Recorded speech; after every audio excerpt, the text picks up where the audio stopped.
Welcome to my channel.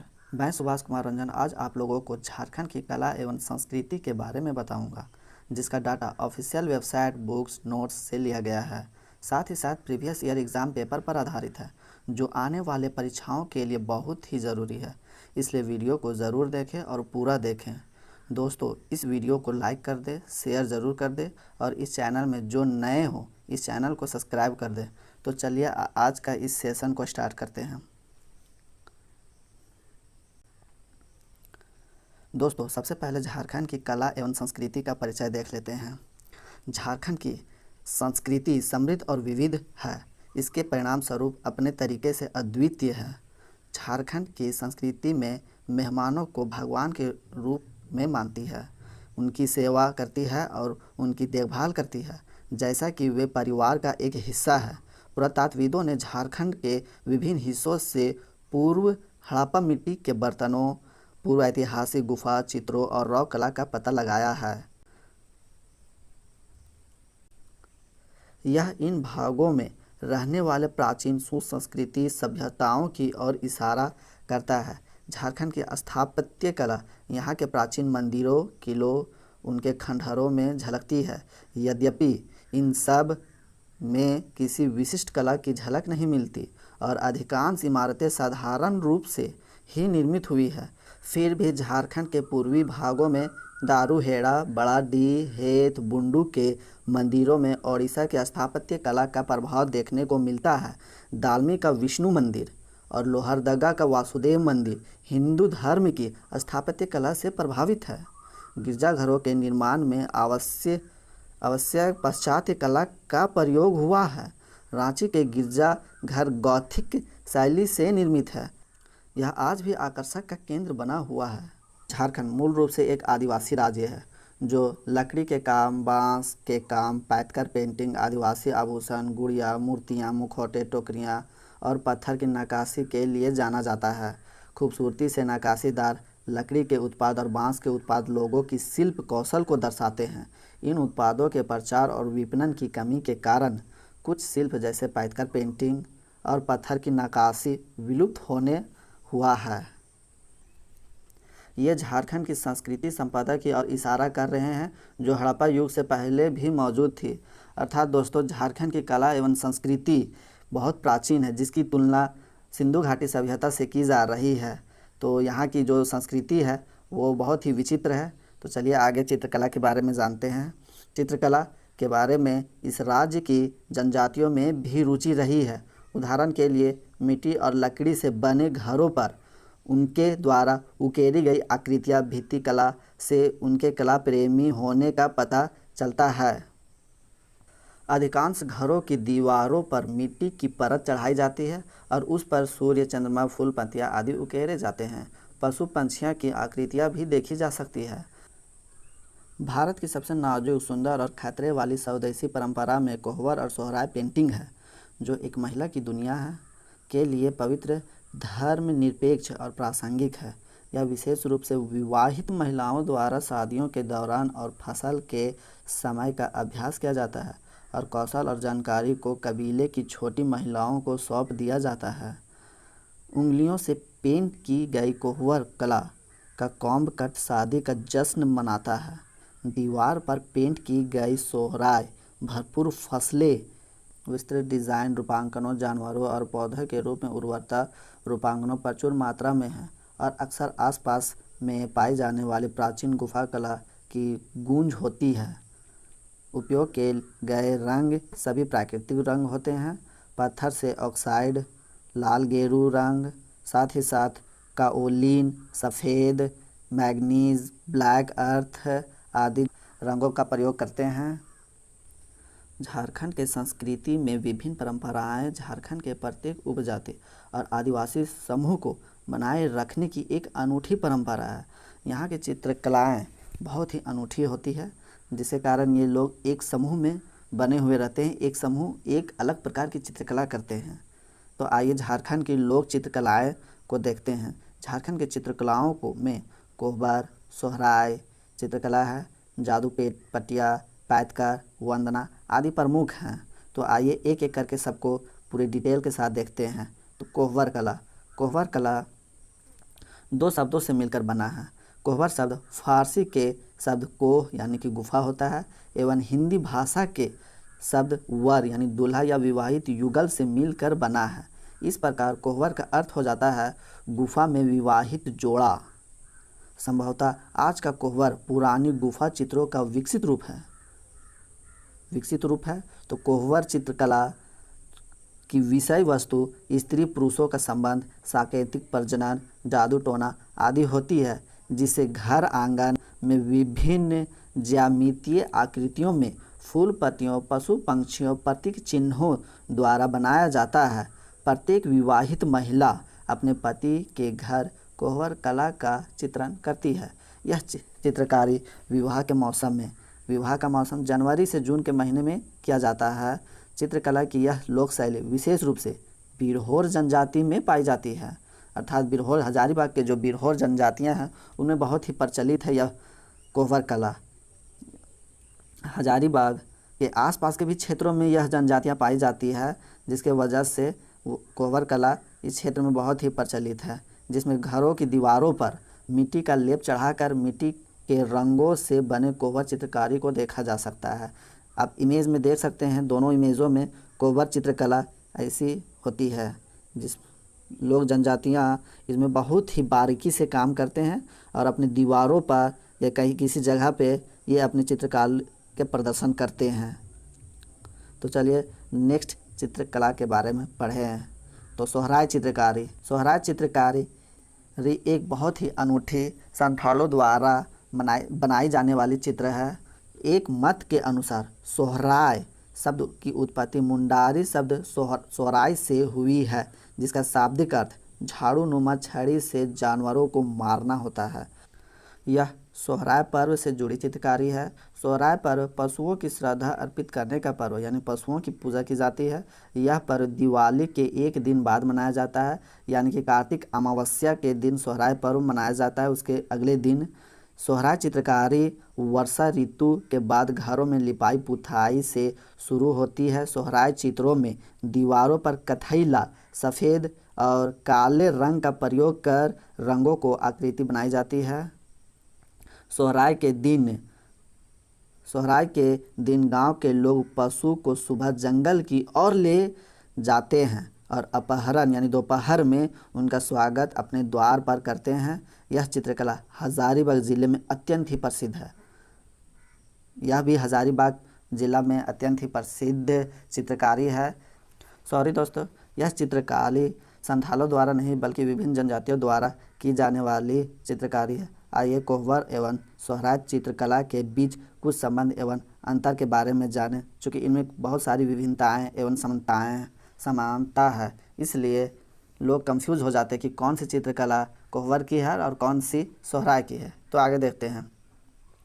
कोहबर चित्रकारी की तरह सोहराय चित्रकारी भी जनजातीय औरतों द्वारा ही बनाया जाता है या महिलाओं द्वारा ही किया जाता है। कोहबर चित्रकारी एक सोहराय चित्रकारी में मुख्य अंतर प्रतीक चयन में देखने को मिलता है, यानी जिस चीज़ का यह चित्रकारी करते हैं बस उसी का चयन में इनका अंतर पाया जाता है। कोहबर चित्रकारी में सिक्की देवी का विशेष रूप से चित्रण किया जाता है, जबकि सोहराय चित्रकारी में कला के देवता प्रजापति यानी पशुपति को सांड की पीठ पर खड़ा चित्रित किया जाता है।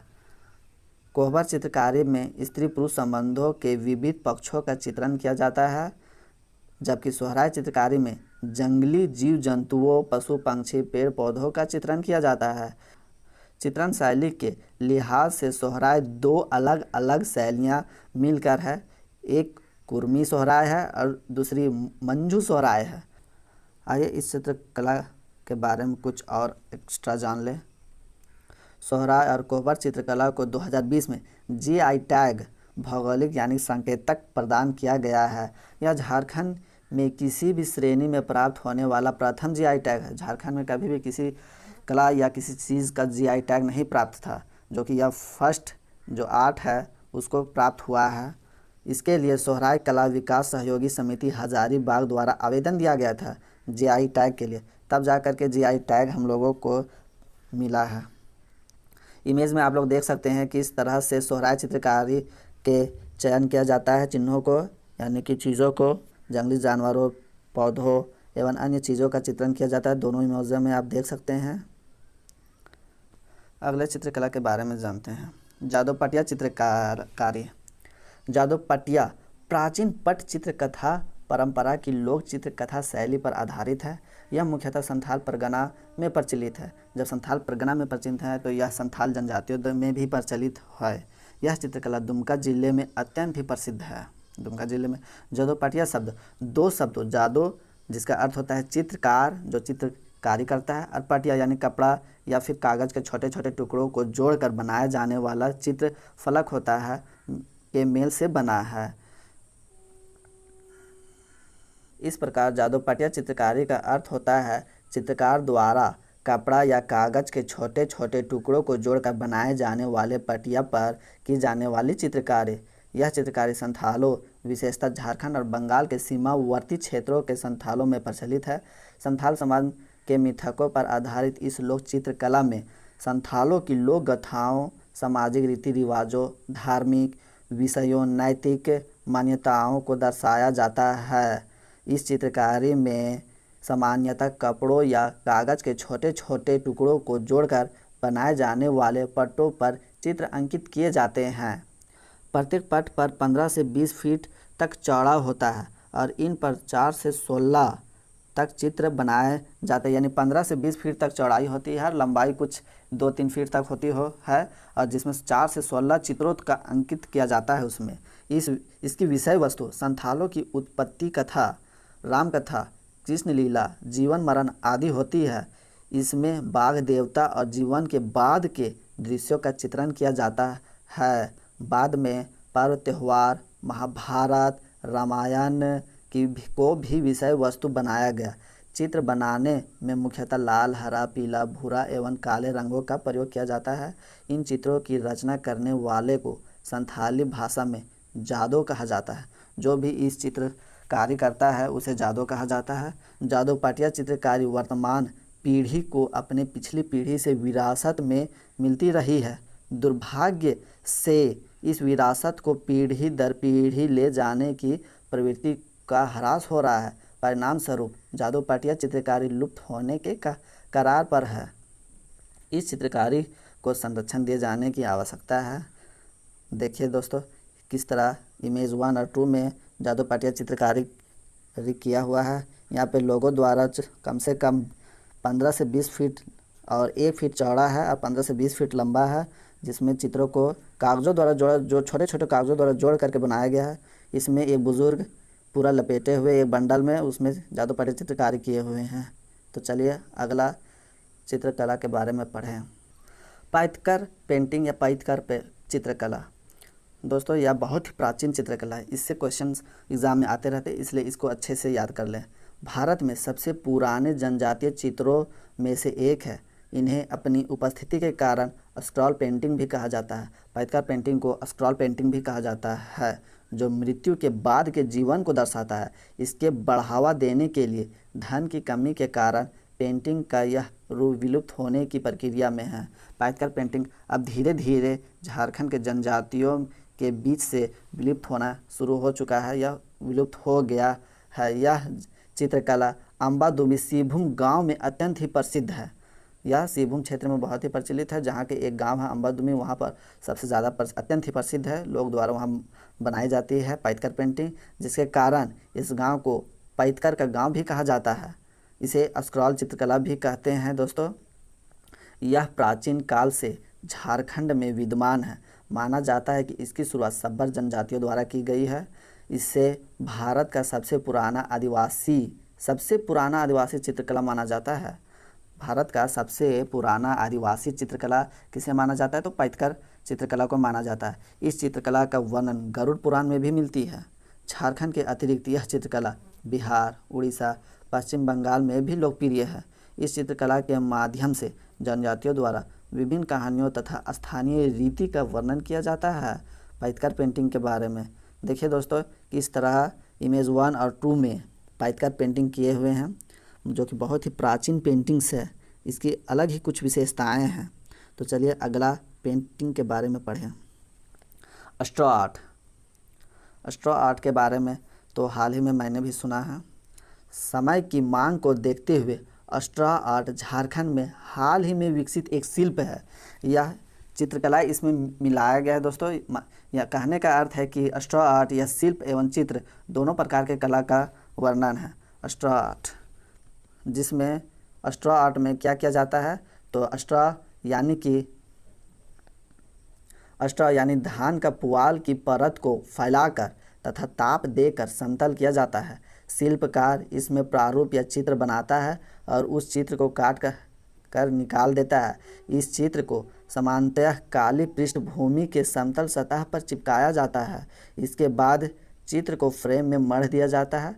इन चित्रों को जादू पेटिया पेंटिंग, कोहबर या सोहराय पेंटिंग जैसे पारंपरिक चित्रकला के डिज़ाइन भी बनने लगे हैं। दोस्तों, स्ट्रॉ आर्ट में पुआलों का प्रयोग कर उसे सुखाया जाता है और उसी में पेंटिंग की जाती है। जिस तरह इमेज 1 और 2 में दिखाया जा रहा है, पुआलों की एक पतली परत बनाकर उसके ऊपर पेंट किया गया है।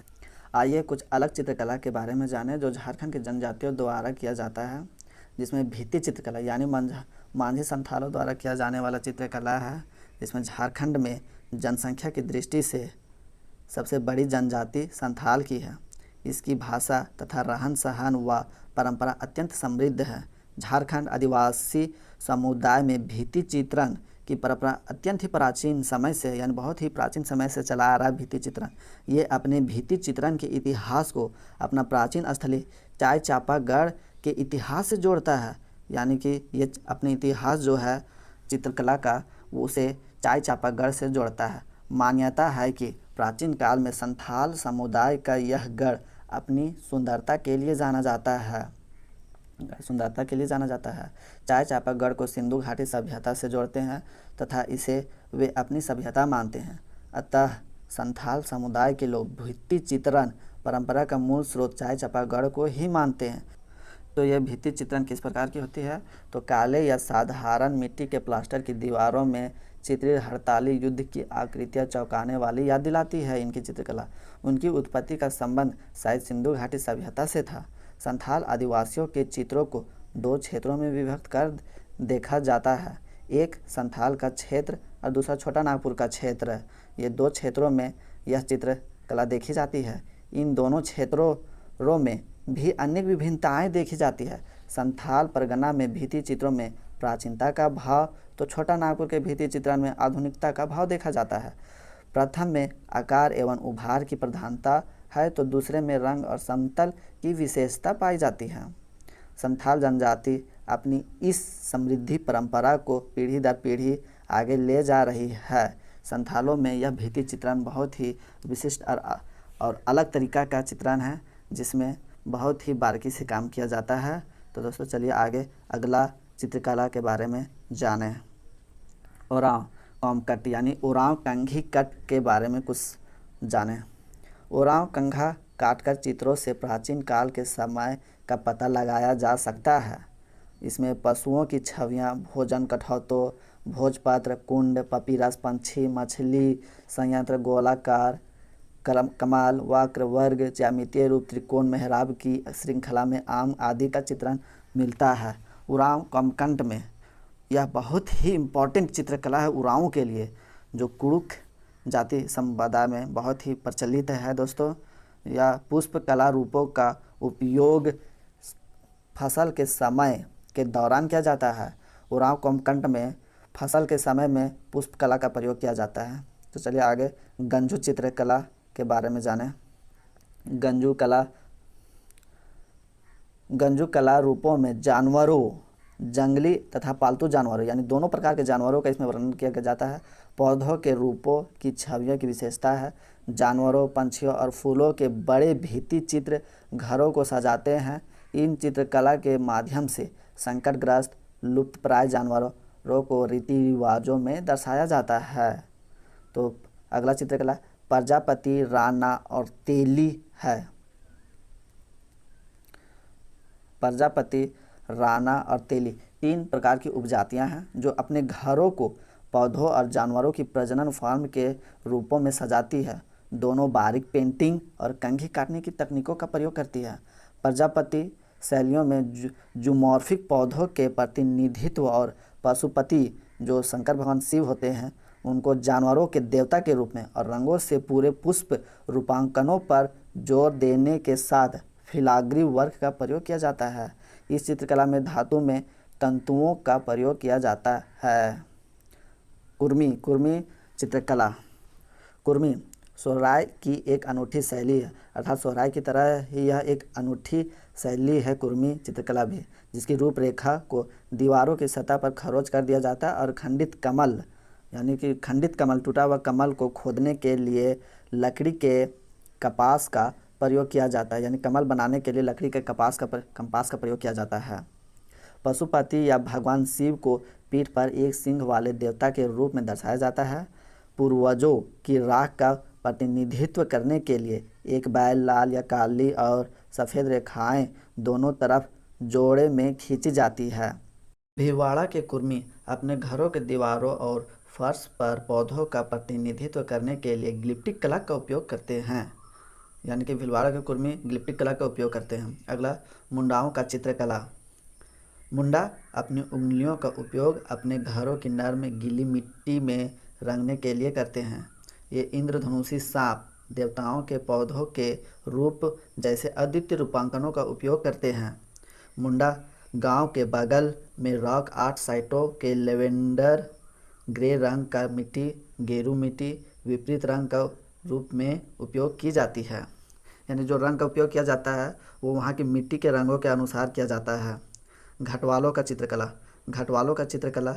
घटवाल अपने वन आवासों पर जानवरों के ग्लिप्टिक चित्रों का उपयोग करते हैं।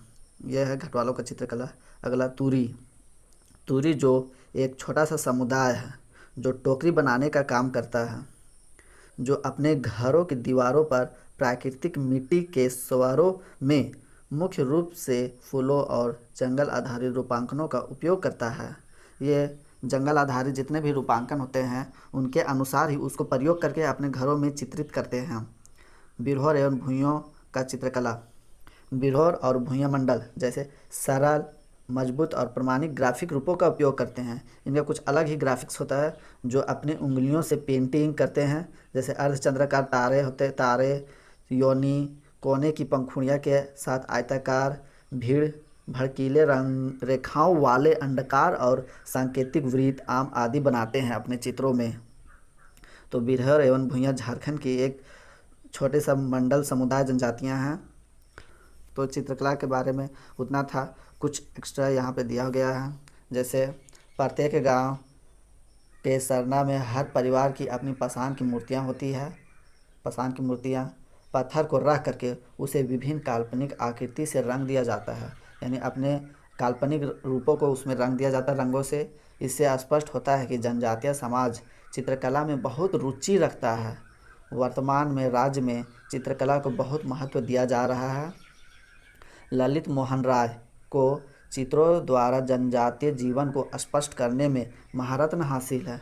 वे जनजातीय चित्रकला को बहुत अच्छे से समझ करके वो लोगों के सामने प्रस्तुत किए हैं, जिनके कारण उनके जीवन भर की सम्मान कला श्री सम्मान निधि से उन्हें सम्मानित किया गया है। राज्य के वरिष्ठ एवं विशिष्ट चित्रकारों में श्री राय का अग्रणी स्थान है। ये अग्रणी स्थान पर हैं अभी चित्रकारी में। हरेन ठाकुर को चित्रकला में कितने ही राष्ट्रीय अंतर्राष्ट्रीय पुरस्कारों से सम्मानित किया गया है। हरेन ठाकुर को छोटा नागपुर चित्रांकन शैली में निपुणता हासिल है। राज्य की कलाओं को प्रोत्साहित करने के उद्देश्य से झारखंड में झारखंड कला मंदिर का गठन भी हो चुका है। यह संस्था नए चित्रकारों को प्रोत्साहित करती है। आइए अब झारखंड की शिल्पकला के बारे में जानते हैं। झारखंड संस्कृति में विभिन्न शिल्प पीढ़ियों से शानदार कारीगरों झारखंड के आदिवासी समुदायों ने समृद्ध और अद्वितीय प्राकृतिक संसाधनों के आधार पर कला के उत्कृष्ट कार्यों को बनाया और सिद्ध किया है। झारखंड संस्कृति के बारे में बात करते समय इसका गंभीरता से उल्लेख किया जाना चाहिए। झारखंड के जंगलों में कई संसाधन प्रचुर मात्रा में हैं, जिसमें घरेलू उपायों की कई वस्तुओं के उत्पादन के लिए विभिन्न प्रकार की लकड़ी है, जिनका प्रयोग करते हैं अपने शिल्पकला में। इस क्षेत्र के लकड़ी के शिल्पकार घरेलू उपयोग के लिए विभिन्न आकर्षक वस्तुएं बनाते हैं। पतला, मजबूत और कोमल बांस सुंदर और व्यवहारिक वस्तुओं जैसे दरवाजे के पैनल, बक्से, चम्मच, शिकार और मछली पकड़ने के उपकरण, नाव के आकार की टोकरियाँ, चावल की भूसी और कटोरे में तराशा जाता है, जो अनुष्ठान के अवसरों पर गुलाबी और हरी पत्ते पाउडर के साथ लिपटे होते हैं। झारखंड में साल के पत्तों का बहुत ही महत्व है और सबई घास का। तो साल के पत्तों का पतल मढ़ाया हुआ और सबई घास के बने कटोरे शादी और अन्य उत्सवों के दौरान व्यापक रूप से उपयोग किए जाते हैं। सबई घास या जंगली घास को कटोरे, पेन स्टैंड, कोस्टर और मैट में बुना जाता है। यह रंगे और जटिल और रंगीन बक्से, गुड़िया, टेबल और मैट, क्रिसमस ट्री सजावट में बुना जाता है। इन सभी के लिए प्रसिद्ध क्षेत्र चाईबासा बहुत ही प्रसिद्ध है इन सभी चीज़ों के लिए। देखिए पतल, साल के पत्तों का किस तरह से पतल बनाया गया है, कटोरे भी बनाए गए हैं और यहाँ सबई घास का किस तरह से एक वस्तुओं का रखने वाला छोटा सा कुछ बनाया गया है, देख सकते हैं आप लोग। राजधानी रांची के पास टुपुदाना क्षेत्र में लकड़ी के बहुत ही असामान्य खिलौने बनाता है जो पूरी तरह से अमूर्त है। वे कोणीय रेखाओं के साथ मानव आकृतियों की तरह दिखने के लिए चित्रित लकड़ी के टुकड़े हैं, लेकिन अलग अलग अंग नहीं हैं। हाथों को केवल शरीर पर रेखाओं को चित्रित करके ही दर्शाया जाता है। खिलौने हमेशा जोड़े में होते हैं। पुरुष और महिला अलग अलग मुकुट, वेशभूषा और आभूषण पहने होते हैं। वे बेदम, तेजस्वी और बहुत मूल हैं क्योंकि वे किसी भी अन्य गुड़िया से अलग है। रांची के आसपास कई अन्य छोटे गांव हैं जिन्होंने पीढ़ियों से तार के पत्तों से उंगली से रंगे हुए खिलौने बनाए हैं। कुछ में अलग अलग अंगों और गतिशीलता के लिए पहिए हैं। ये खिलौने निर्माता भगवान राम के विवाह के आधार पर विस्तृत खिलौने और लाल चोंच और धान के हरे पंखों के साथ शानदार तोते बनाते हैं। फ्रेंड्स, यहाँ की जो शिल्पकला है यानी कि गुड़िया बनाने की या मूर्तियाँ बनाने की, उसमें सिर्फ लकड़ी को लिया जाता है। उसमें अलग से ना पैर हाथ नहीं होता है, बल्कि उसी में रंग दिया जाता है। आँख, हाथ, कान, जितना भी चीज़ें होते हैं सब रंग दिया जाता है। और यहाँ भी एक विशिष्ट तोते का प्रचलन है जिसमें लाल चोंच और धान के हरे पंखों के शानदार तोते बनाए जाते हैं, जो कि बहुत ही प्रचलित है झारखंड में। आदिवासी स्त्रियां अपने श्रृंगार के लिए जो आभूषण बनाती है वे सुंदर कारीगर का नमूना होता है। उरांवों में लड़कियां सीपों को घिस घिस कर उन्हें अद्भुत आकर्षक झिपली बनाती हैं। उरांव जनजातियां जो के लड़कियां जो है वो सीपों को घिस घिस कर एक आभूषण बनाती है जिसका नाम झिपली है। मोतियों, मूंगों और लोहों से बनी इनकी कंठमालाएं बहुत ही मनोहरी होती है। ये अपने पहनने के वस्त्र भी अधिकांशतः अपने हाथों से बुनते हैं। इसके लिए इन्होंने हथकरघों का निर्माण भी किया है। संथाल परगना की संथाल महिलाएं एक विशेष प्रकार का वस्त्र धारण करती है जिनका नाम पंची पाढ़ांड है।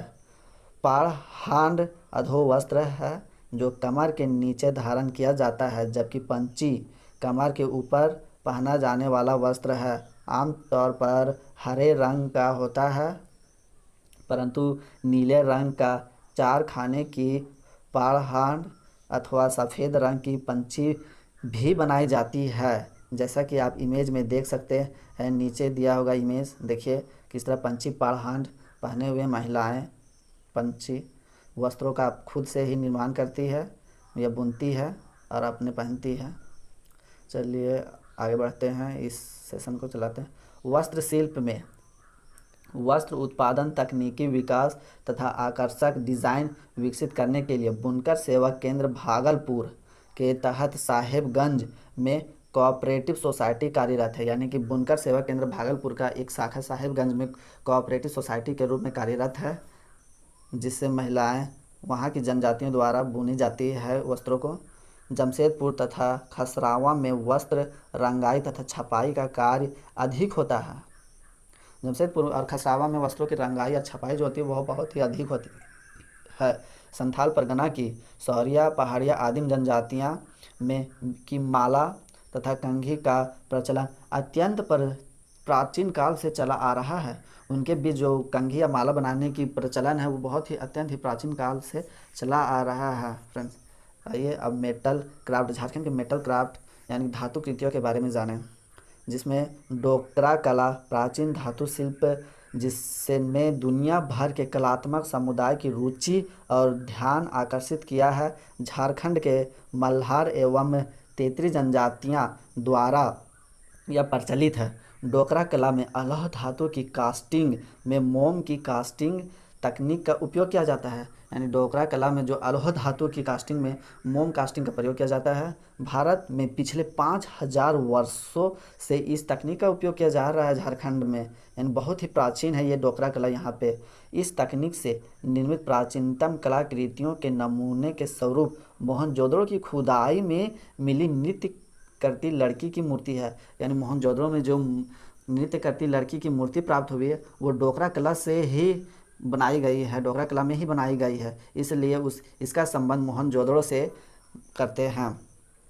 वर्तमान समय में डोकरा कला की राष्ट्रीय तथा अंतर्राष्ट्रीय बाजार में अत्यधिक मांग है। इस कला में अधिकतर हिरण, घोड़ा, महिषासुर आदि, मर्दिनी, कछुआ, बारहसिंगा, आदिवासी युगल, सामूहिक नृत्य करते स्त्री पुरुष, मगरमच्छ, चावल, धान आदि नापने के लिए प्याला, सेरा आदि का निर्माण होता है। डोकरा कला में इन चीज़ों का निर्माण किया जाता है और बहुत ही आकर्षक होते हैं, इसलिए यह अंतर्राष्ट्रीय एवं राष्ट्रीय बाजार में बहुत ही इसका डिमांड है।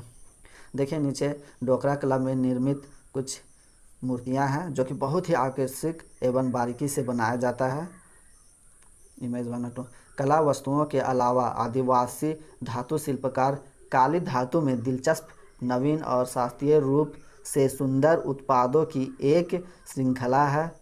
और पारंपरिक कांसा या घंटी धातु बाहर की तरफ मैट ब्लैक फिनिश और अंदर की तरफ चमकदार गोल्डन फिनिश के साथ यहाँ जनजातियाँ आभूषण के विशेष उल्लेख आवश्यक है। सोना, चांदी और सफ़ेद धातु में तैयार किया गया है। एक शानदार डिज़ाइन रेंज में चूर कहे जाने वाले चौड़े कंगन, बड़े शंक्वाकार टॉप्स, बाला और टारपत ईयरिंग्स के साथ फ्लैट वर्क वाली चेन जो कानों के ऊपर जाती है। कुछ पारंपरिक आइटम हैं। बेहद लोकप्रिय 3 जंजीरों की एक स्ट्रिंग है जिसमें दोनों सिरों पर फूल के आकार का आलिंगन या दिल के आकार का फिलाग्री आकार होता है। बड़े दिल के आकार के बाला क्लिप जिन्हें तारा कांटा या पान कांटा कहा जाता है जोड़े में पहने जाते हैं। क्लिप को जोड़ा में पहना जाता है जिसे यहाँ तारा कांटा और पान कांटा कहा जाता है।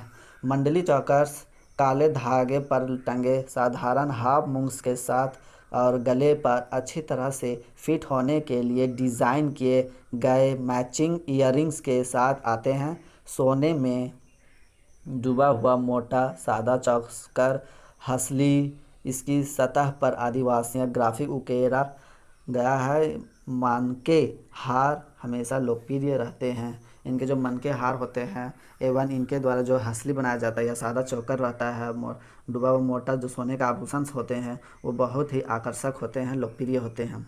इनकी जो कंघियाँ होती है वो बहुत ही अद्भुत लकड़ी से बनाए जाते हैं। जैसे कंघी के बारे में थोड़ा जान ले। कंघी उपयोग और सजावट के लिए अद्भुत वस्तु है। किसी भी साप्ताहिक यानी कि जो सप्ताह में लगने वाला हाट या गांव के बाज़ार में पाए जाते हैं, बाज़ारों में मिलते हैं। गन्ने के कटोरे के आकार की छतरियाँ बनाई जाती है वो साथ ही साथ, लेकिन किसी भी कॉर्पोरेटिव उद्यान के उपयोग किया जा सकता है। खूंटी जैसे गांव में बारीक नक्काशीदार दरवाजे के पैनल, लकड़ी के इनले बॉक्स, लकड़ी के क्रॉस और वर्जिन मेरी की मूर्तियाँ और लकड़ी में बने कांटों का ताज तैयार किया गया है। खूंटी जैसे ज़िले में इन सब का बहुत ही ज़्यादा प्रचलन है। लकड़ियों का सब चीज़ बनाया जाता है। मूर्तियाँ हो गया और भी बहुत कुछ बनाए जाते हैं। क्रॉस हो गए हैं, चूँकि वहाँ की जनजातियाँ क्रिश्चियंस है तो इसलिए वह क्रॉस बनाती है।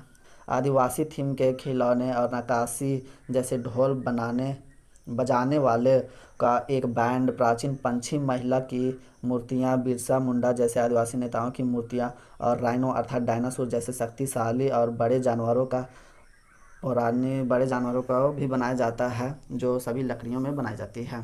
क्ले वर्क अर्थात मिट्टी का वर्क झारखंड में बहुत ही प्राचीन है, जिससे बहुत ही बर्तन बनाए जाते हैं। आइए इसके बारे में कुछ जानते हैं। झारखंड की मिट्टी विशेष रूप से कलाकार और शिल्पकार की ज़रूरतों के अनुकूल है। तो मिट्टी के हथियारों की प्रचुरता, शानदार रंगों में चित्रित बर्तन और ग्रामीण रूपांकनों से अलंकृत फूड स्क्रबर्स, मिट्टी के मूर्तियाँ, गुड़ और मिट्टी, विभिन्न प्रकार के मुखौटे बहुतायत हैं। यहाँ पे मिट्टी के बर्तन हो गए, मुखौटे हो गए, और भी बहुत चीज़ें हैं जो बनाई जाती है। त्यौहार के मौसम के दौरान बंगाल के मूर्ति शिल्पकार बांस, पुआल, मिट्टी के रंगों, टिन सेल, पीठ और अन्य सजावट से दुर्गा, काली, सरस्वती और अन्य देवताओं की देदीप्यमान मूर्तियाँ के रूप में अपनी कलात्मक का ब्रांड बनाने के लिए झारखंड आते हैं। इस राज्य में बने मास्क पड़ोसी राज्य बिहार में बने मास्क से काफ़ी अलग होते हैं। मुखौटे बल्कि आदिम और भयंकर हैं। जो यहाँ बनती है मुखौटे वो आदिम और भयंकर है, और भारत में तामसिक के रूप में जाना जाता है, जो नैतिक मौलिक जुनून की अभिव्यक्ति है, जिसमें हर शारीरिक रूप के साथ साथ चेहरे की अभिव्यक्ति अत्यंत अतिरंजित होती है। झारखंड की पेटेंट मास्क जो झारखंड की पेटेंट मास्क है, परंपरा वास्तव में पौराणिक है। शुरुआती दिनों में मुखौटे पत्तों से बने होते थे। जो शुरुआती में मुखौटे जो होते थे वो पत्तों से बने होते थे, लेकिन आज के जो मुखौटे हैं वो लकड़ी से, कद्दू से, लौकी, कपड़ा, यहाँ तक कि कागज़ के मुखौटे जैसी विभिन्न सामग्रियाँ उपयोग करते हैं। छऊ के नाम से जाने वाले उत्कृष्ट लोक नृत्य के रूप में मुखौटे आंतरिक हैं। नर्तकियों के लिए पौराणिक मुखौटे, जानवरों के मुखौटे, अलग अलग रंग के संयोजन और चेहरे के भाव झारखंड क्षेत्र में पाए जाते हैं। तो दोस्तों, यह सेशन कैसा लगा? अगर यह सेशन आपको अच्छा लगा हो या आपके लिए यह यूजफुल हो तो आप इस वीडियो को लाइक कर दीजिएगा और शेयर कर देना ना भूलें, और इस चैनल में जो भी नए हो चैनल को सब्सक्राइब कर दीजिएगा। Thank you for watching this video.